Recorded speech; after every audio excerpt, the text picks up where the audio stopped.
12वी तर्कशास्त्र विषयाच्या ई तासिकेमध्ये आपले सर्वांचे मनपूर्वक स्वागत आहे। आपण मागील तासिकेमध्ये पहिल्या छोट्या कंसामध्ये पी सोपाधिक निषेध क्यू, पहिला छोटा कंस बंद, सममूल्य निषेध दुसऱ्या कंसात क्यू संधी पी, दुसरा छोटा कंस बंद, म्हणजेच in small bracket p implies not q, first small bracket close, equivalence not in bracket q and p, second small bracket close. या विधानाकाराची पहिली शक्यता आपण अभ्यासली होती। आता आपण दुसरी शक्यता पाहूया की दुसऱ्या शक्यतेनं या विधानाकारासंबंधीचा निर्णय काय येतो। आपण प्रथम मूळ प्रमुख तार्किक संयोजकाखाली एफ हे सत्यता मूल्य देऊन घ्यायचं आहे आणि त्याखाली चांदणीचं चिन्ह आपणास करावायचं आहे, स्टारचं चिन्ह करावायचं आहे। स्टारचं चिन्ह यासाठी करावायचं आहे की स्टारचं चिन्ह दर्शवतं की या विधानबंधामध्ये असलेले प्रमुख तार्किक संयोजक हे सममूल्य असल्यामुळे, इक्वॅलन्स असल्यामुळे त्याला सत्यता मूल्य एफ आलेलं आहे हे दर्शवतं, म्हणून आपल्याला चांदणीचं चिन्ह, स्टारचं चिन्ह करावायचं आहे। आता सममूल्य एफ हे दोन शक्यतांमध्ये असतं। त्या दोन शक्यता होत्या टी एफ ही पहिली शक्यता आणि दुसरी शक्यता आहे एफ टीची।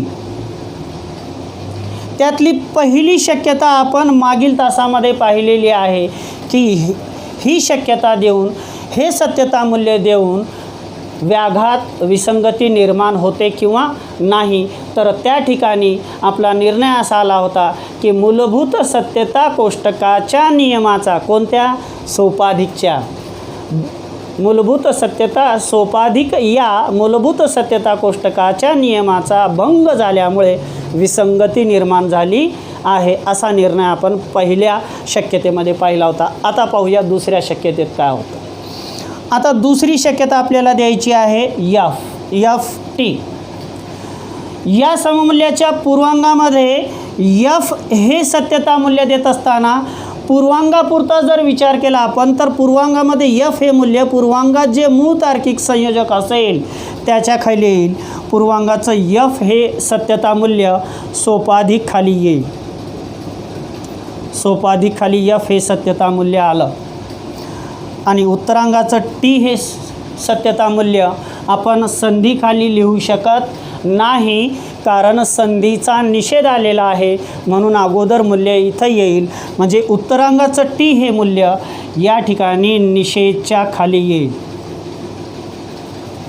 दिल्यानंतर आपण यांना क्रमांक देऊन घेऊया। याला क्रमांक आपण आत्ता सुरुवात केलेली आहे, म्हणून क्रमांक 1 हा त्यांचा येणारा क्रमांक आहे। आता पुढं आपणास पूर्वांगामध्ये जे तार्किक संयोजक आहे ते सोपाधिक आहे। पूर्वांगामध्ये जे तार्किक संयोजक आलेलं आहे ते सोपाधिक आहे आणि त्याला आलेलं सत्यता मूल्य हे एफ आहे आणि सोपाधिक हे सत्यता मूल्य, सोपाधिक हे तार्किक संयोजक एफ कोणत्या शक्यतेमध्ये असतं, ते एकाच शक्यतेमध्ये असतं, जेव्हा त्याचा पूर्वांग हा टी असेल आणि जेव्हा त्याचा उत्तरांग हा एफ असेल। या एकाच शक्यतेशिवाय दुसरी शक्यता सोपाधिक एफ असण्याची नाही। म्हणजे या ठिकाणी आपण टी एफ याच्याशिवाय दुसरं कोणतंही मूल्य देऊ शकत नाही। तर इथं पूर्वांगाचं टी हे सत्यता मूल्य आपण या सोपाधिकचा जो पूर्वांग असेल त्याच्या खाली लिहायचा आहे आणि उत्तरांगाचं एफ हे सत्यता मूल्य उत्तरांगामध्ये निषेध क्यू आहे, म्हणून मूळ चिन्ह क्यू, उत्तरांगाचा एफ किंमत याच्या खाली येईल. एफ हे सत्यता मूल्य याच्या खाली येईल. सत्यता मूल्य किंमत हे लिहित असताना आपण वापरले जाणारे शब्द आहेत.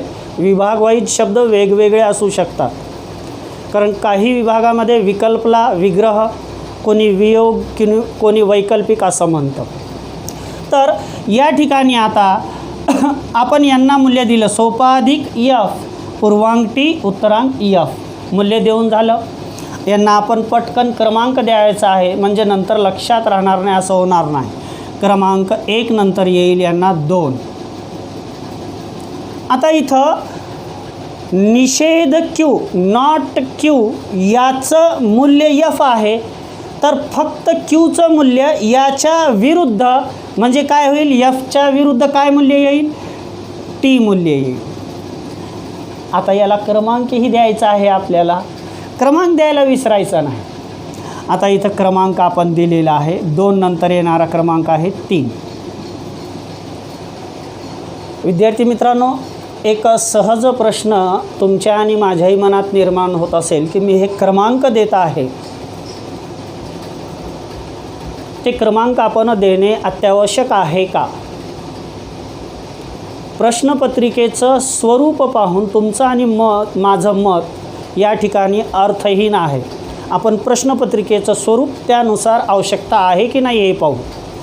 प्रश्नपत्रिकेमध्ये जो प्रश्न आहे, खालील दिलेले विधानाकार लघु सत्यता कोष्टक पद्धतीला अनुसरून सर्वतः सत्य आहेत किंवा नाहीत ते ठरवा, असा प्रश्न आहे. त्यामुळे आपल्याला संपूर्ण विधानाकारामध्ये मूलभूत सत्यता कोष्टकाला अनुसरून मूल्य देणं हे महत्त्वाचं काम आहे. आणि दुसरं महत्त्वाचं काम आहे विसंगती आली आहे किंवा नाही या संबंधीचा निर्णय देणे. म्हणून एखाद्या वेळेस जर आपण हे क्रमांक नाही जरी दिले तरी चालतात. तर आता आपण इथं पुढं येऊया. इथं संधीचा निषेध टी आलेला आहे. संधीचा निषेध टी आलेला आहे. हा निषेध कंसाला लागून आलेला आहे. पुन्हा हा निषेध कंसातील मूळ चिन्हाचा आहे आणि कंसामध्ये मूळ चिन्ह संधी आहे. हा निषेध संधीचा आहे. मग संधीचा निषेध टी आलेला आहे, तर संधीचं सत्यता मूल्य याच्या विरुद्ध, म्हणजे टीच्या विरुद्ध काय होईल, एफ होईल. आलं. आता याला परत ती स्टेप आहे, हसत खेळत क्रमांक देणे. 3 नंतरचा काय क्रमांक येईल, 4 क्रमांक येईल या ठिकाणी. आला. आता आपल्याला पीला सत्यता मूल्य इथंही आहे, क्यूला सत्यता मूल्य इथंही आहे. या पद्धतीनं हे सत्यता मूल्य इकडं आपणास द्यावयाचे आहेत, विसंगती निर्माण होऊ नये म्हणून. ते मूल्य देत असताना आपण थोडंसं लक्ष करायचं की विधानाकारामध्ये एका ठिकाणी एका चलाला कोणते सत्यता मूल्य आलेले आहे आणि दुसऱ्या ठिकाणी कोणते सत्यता मूल्य आलेले आहे. आता पाहूया.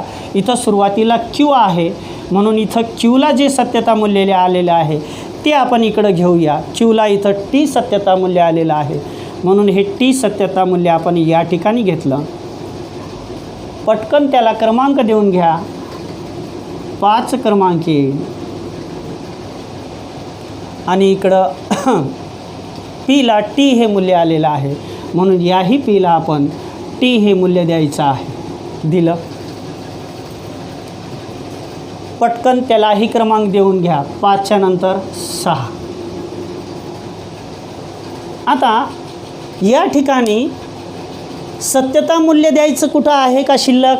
विधानाकारामध्ये एखाद्या चलाला आपण सत्यता मूल्य दिलेलं नाही, एखाद्या घटक विधानाला सत्यता मूल्य दिलेलं नाही, असं आपल्याला कुठं दिसत आहे का? बिलकुल आपल्याला दिसत नाही आहे. आपण पूर्ण दिलेलं आहे. आता व्याघात आहे किंवा नाही आपल्याला हे पाहायचं आहे. विसंगत मूल्य आलं की नाही हे पाहायचं आहे. तर इथं पहा, पीला टी हे सत्यता मूल्य आलेलं आहे आणि इथल्या दुसऱ्या समान चल म्हणजे पीवर टी हे सत्यता मूल्य आलेलं आहे. इथं विसंगती आलेली नाही. इथं क्यूला टी हे सत्यता मूल्य आलेलं आहे. इथंसुद्धा दुसऱ्या क्यूला त्याच समान चलावर टी हे सत्यता मूल्य आलेलं आहे, विसंगती आली नाही. आपण पटकन निर्णय देतो, पण मुलांनो दिलेल्या विधानबंधासंबंधी निर्णय देत असताना आपण 2 प्रकारच्या व्याघाताला लक्ष द्यायचं आहे. एक समान चलांवर विसंगत मूल्य येतं तो एक, आणि दुसरं मूलभूत सत्यता कोष्टकाच्या नियमांचा कुठे भंग होत आहे का ते. इथं आपण चलांवर विसंगत मूल्य आलेलं नाही हे पाहिलं, पण मूलभूत सत्यता कोष्टकाच्या नियमांचा भंग झाला आहे का ते पाहिलं नाही. आणि ते पाहिल्यानंतर आपल्या लक्षात येईल की इथं संधी यफ आहे, आणि संधी यफ असल्यामुळं आपण टी एफ, एफ टी किंवा एफ एफ याच्यापैकीच मूल्य देऊ शकतो. परंतु इथं मूल्य काय आलेलं आहे बघा, टी टी आलेलं आहे, म्हणजे यातली शक्यता आलेली नाही. म्हणजेच संधीचा जो मूलभूत सत्यता कोष्टक आहे तो यामुळे मूलभूत सत्यता कोष्टकाचा काय झालेला आहे, भंग झालेला आहे. संधीच्या मूलभूत सत्यता कोष्टकाचा नियम या ठिकाणी मोडला गेलेला आहे. म्हणून मूलभूत सत्यता कोष्टकाचा नियम संधीच्या मोडला गेलेला आहे, म्हणून विसंगती आली आहे असा आपला निर्णय असेल. तर आपण तो निर्णय 2 ओळींचा पटकन आपल्याला खाली लिहून घ्यायचा आहे. तो निर्णय पटकन लिहून घेत असताना असत्य गृहीत धरून, असत्य गृहीत धरून व्याघात आला आहे, असत्य गृहीत धरून व्याघात आला आहे, म्हणून दिलेले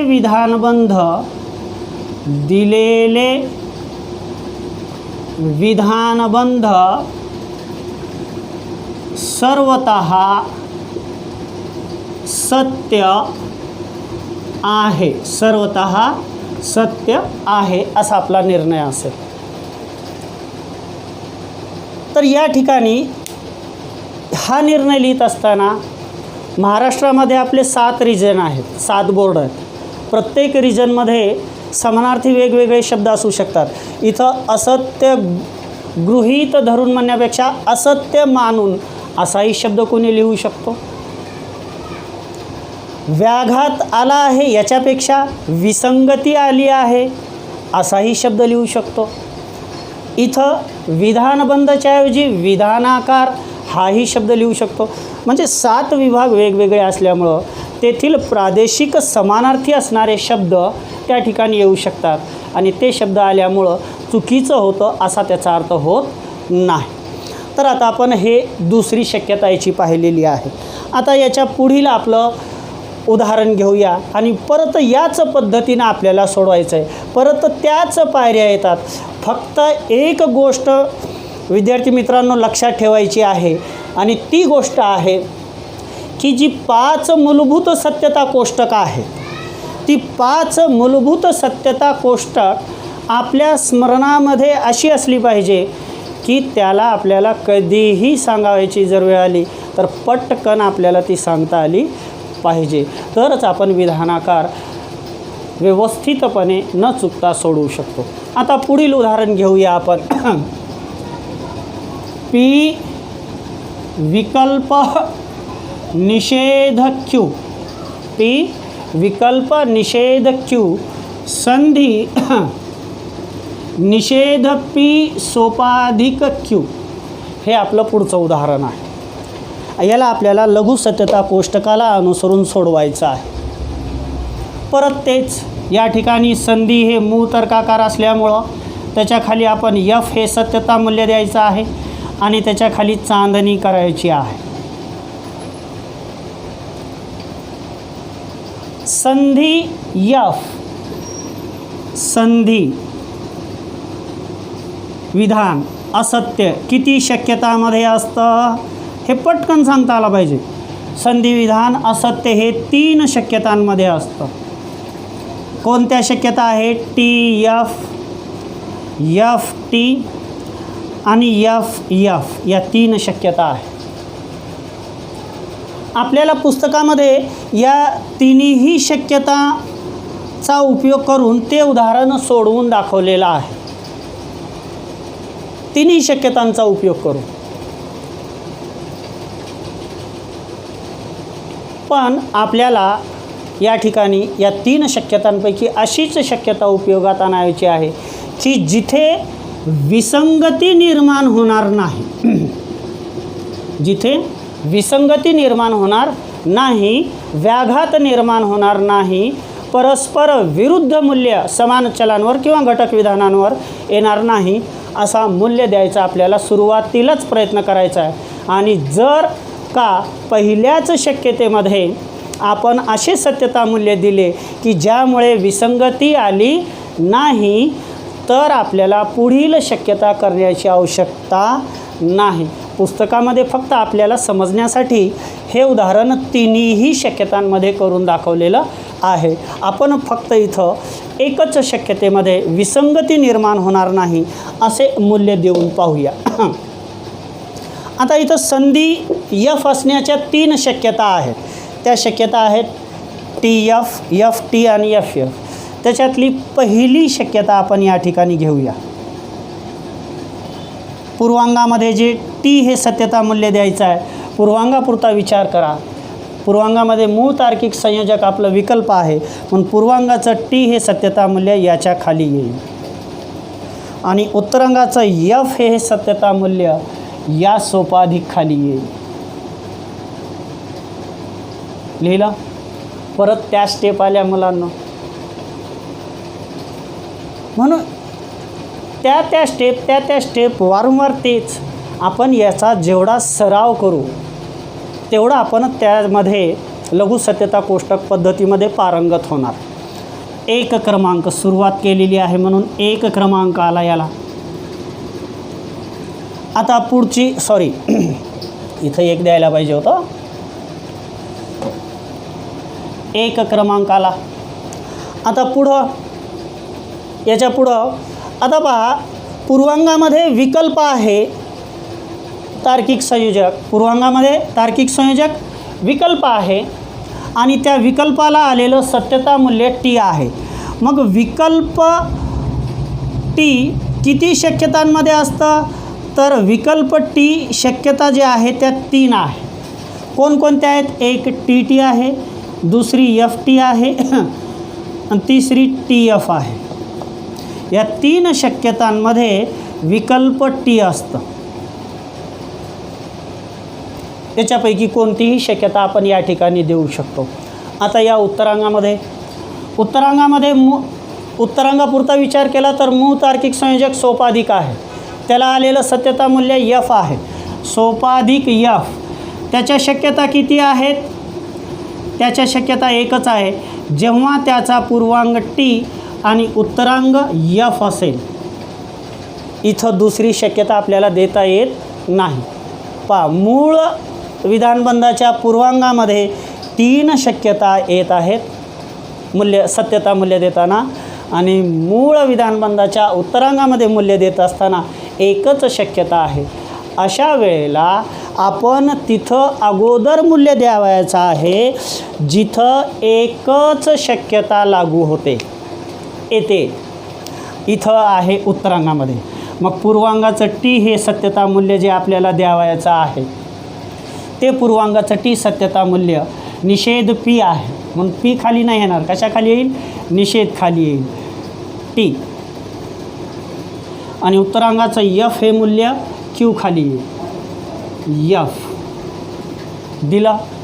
यांना आपल्याला पटकन क्रमांक देऊन घ्यायचा आहे. आपण 1 क्रमांक घेतलेला आहे. आता यांना येणारा क्रमांक किती आहे? 2. दिलं. आता निषेध Pचं सत्यता मूल्य T आहे, तर फक्त Pचं सत्यता मूल्य काय होईल? याच्या विरुद्ध होईल. Tच्या विरुद्ध होईल. काय होईल ते? F होईल. दिला. आता इथं 2 क्रमांक आलेला आहे. 2च्या पुढचा क्रमांक काय येईल? 3 क्रमांक येईल. तो 3 क्रमांक आपण या ठिकाणी दिला. आता हेच मूल्य, या चलांवर आलेलं मूल्य पूर्वांगातील चलांवर आरोपित करता येतं का, देता येतं का, ते आपल्याला पाहायचं आहे. आता पहा, एक आरोपित करता येतं का हा शब्द आला, हे विभागवाईज शब्द असू शकतात. तर आपण पहा इथं पी निषेध पीला आलेलं सत्यता मूल्य टी आहे आणि पीला आलेलं सत्यता मूल्य हे यफ आहे. तर आपण पीला आलेलं सत्यता मूल्य यफ आहे ते या ठिकाणी यफ हे सत्यता मूल्य आपण देऊया. यफ दिलं. 3 क्रमांक आला होता, याला क्रमांक येईल 4. इथं क्यूला आलेलं सत्यता मूल्य यफ आहे म्हणून इथील क्यूला सुद्धा सत्यता मूल्य काय येईल, यफ येईल. आणि 4च्या नंतरचा क्रमांक याला येईल 5. आता क्यूला यफ हे सत्यता मूल्य आलं होतं, हे सत्यता मूल्य आपण या क्यूवर आरोपित केलं. आता इथं फक्त क्यू नाही आहे, निषेध क्यू आहे म्हणून क्यूच्या विरुद्ध सत्यता मूल्य निषेध क्यूचं होईल. यफच्या विरुद्ध काय होईल या ठिकाणी, टी होईल. आता 5च्या नंतरचा क्रमांक काय येईल, याला 6 क्रमांक येईल. सत्यता मूल्य आपली देऊन झाली. आता आपल्याला एकच काम करायचं आहे, विसंगत मूल्य पाहायचं आहे. आता ते विसंगत मूल्य पाहत असताना, व्याघात पाहत असताना 2 पद्धतीनं पाहायचा. आपण मूल्य देत असताना त्या ठिकाणी मूलभूत सत्यता कोष्टकाच्या नियमांचा भंग केला आहे का हे पाहायचं आणि चलांवर कुठं परस्पर विरुद्ध मूल्य आले आहे का ते पाहायचं. दोन्हीपैकी एक जरी त्या ठिकाणी असेल म्हणजे मूलभूत सत्यता कोष्टकाच्या नियमांचा भंग झाला तरी विसंगती आली आणि समान चलांवर किंवा घटक विधानांवर विसंगत मूल्य आलं तरी व्याघात आला. आता या ठिकाणी पाहूया आपण पीला यफ हे सत्यता मूल्य आलेलं आहे आणि इथंही पीला यफ हे सत्यता मूल्य आलेलं आहे. म्हणजे पी या समान चलांवर विसंगती निर्माण झालेली नाही. क्यू या चलावर यफ हे सत्यता मूल्य आलेलं आहे आणि दुसऱ्या क्यू या चलावर यफ हे सत्यता मूल्य आलेलं आहे. म्हणजे दुसरं जे चल आहे या विधानबंधामध्ये क्यू, याही चलावर विसंगत मूल्य आलेलं नाही. आपण चलांची विसंगती पाहिली. आता पाहूया मूलभूत सत्यता कोष्टकाच्या नियमांचा भंग झाला आहे का. विकल्प टी, पूर्वांग यफ उत्तरांग टी. यफ टीमध्ये विकल्प टी असतं म्हणजे इथं मूलभूत सत्यता कोष्टकाच्या नियमाचा भंग झाला नाही. इथं या सोपाधिक यफ, पूर्वांग टी, उत्तरांग यफ या एकाच शक्यतेमध्ये सोपाधिक यफ ते मूल्य आलं. मूलभूत सत्यता कोष्टक, सोपाधिकच्या मूलभूत सत्यता कोष्टकाच्या नियमाचा या ठिकाणी भंग झाला आहे का, झालेला नाही. हे यफ पीचा आहे. इथं निषेध पी असल्यामुळं ही सत्यता मूल्य आपण इथं पाहतो. म्हणजे इथं चलांवरही विसंगत मूल्य आलेलं नाही आणि विधानाकारामध्ये कुठेही मूलभूत सत्यता कोष्टकांच्या नियमांचा भंग झालेला नाही. म्हणून या ठिकाणी निर्णय येईल की असत्य गृहीत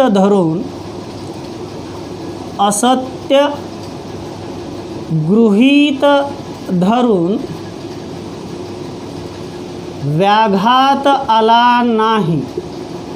व्याघात आला नाही कमा म्हणून दिलेले विधानबंध